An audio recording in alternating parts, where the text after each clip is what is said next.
నమస్కారం. శ్రీరస్తు కార్యక్రమంలో పరిహారాలు పరిష్కారాలు అనే శీర్షికకి స్వాగతం.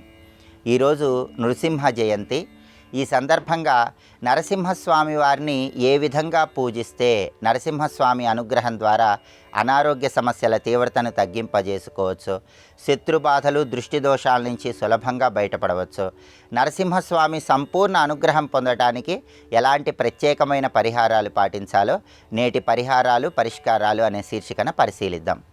నృసింహ జయంతి సందర్భంగా మీ గృహంలో లక్ష్మీ నరసింహస్వామి వారి చిత్రపటాన్ని పూజా మందిరంలో పూజాపీఠం మీద ఒక ఎరుపు రంగు వస్త్రాన్ని ఉంచి ఆ ఎరుపు రంగు వస్త్రం మీద ఏర్పాటు చేసుకోవాలి.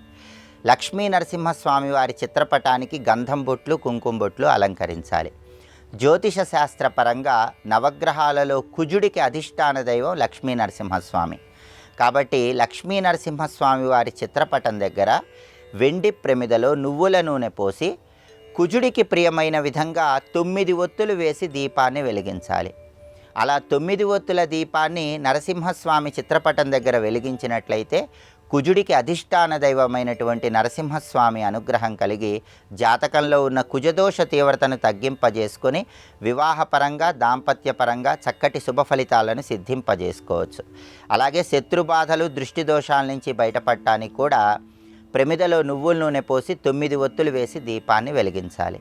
ఆ తర్వాత లక్ష్మీ నరసింహస్వామి వారి చిత్రపటానికి ఎర్రటి మందార పూలతో పూజ చేస్తూ ఓం నమో నారసింహాయ అనే మంత్రాన్ని 21 సార్లు చదువుకోవాలి. అలాగే తులసి దళాలతో కూడా లక్ష్మీ నరసింహస్వామి చిత్రపటానికి పూజ చేయాలి. లక్ష్మీ నరసింహస్వామిని పూజించిన తర్వాత కర్పూర హారతి ఇచ్చి వడపప్పు పానకం నైవేద్యంగా సమర్పించాలి. ఆ నైవేద్యాన్ని ప్రసాదంగా స్వీకరించాలి. ఇలా గృహంలో లక్ష్మీ నరసింహస్వామి చిత్రపటానికి ప్రత్యేకమైన పూజ చేస్తే నృసింహ జయంతి సందర్భంగా లక్ష్మీ నరసింహస్వామి సంపూర్ణ అనుగ్రహం కలుగుతుంది. అలాగే ఎవరైనా గృహంలో లక్ష్మీ నరసింహస్వామి వారి చిత్రపటాన్ని కానీ, యోగానంద నరసింహస్వామి వారి చిత్రపటాన్ని కానీ, ప్రహ్లాద వరదన్ చిత్రపటాన్ని కానీ ఈరోజు ఏర్పాటు చేసుకోవటం ద్వారా నరసింహస్వామి సంపూర్ణమైన అనుగ్రహానికి పాత్రులై సకల శుభాలను సిద్ధింపజేసుకోవచ్చు. అలాగే మీకు దగ్గరలో ఉన్నటువంటి నరసింహస్వామి వారి ఆలయానికి వెళ్ళి ఆలయంలో 365 ఒత్తుల దీపాన్ని వెలిగించటం ద్వారా సంవత్సరంలో వచ్చే అన్ని రకాలైనటువంటి కష్టాలు బాధలు సమస్యల నుంచి సులభంగా బయటపడవచ్చు. దేవాలయంలో లక్ష్మీ నరసింహస్వామిని దర్శనం చేసుకొని మట్టి ప్రమిదలో నువ్వుల నూనె పోసి 365 ఒత్తుల దీపాన్ని వెలిగించండి.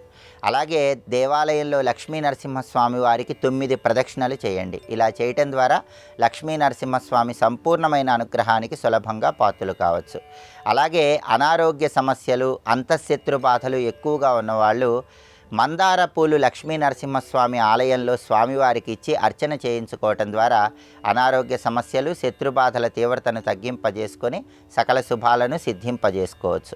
ఈరోజు గృహంలో కానీ నరసింహస్వామి దేవాలయంలో కానీ లక్ష్మీ నృసింహ కరావలంబ స్తోత్రాన్ని పారాయణ చేయటం లేదా శ్రవణం చేయటం ద్వారా అన్ని రకాలైన అనారోగ్య సమస్యలు తొలగింపజేసుకోవచ్చు. అలాగే గృహంలో స్తంభాలకు ఈరోజు తిరుచూర్ణాన్ని అలంకరించాలి.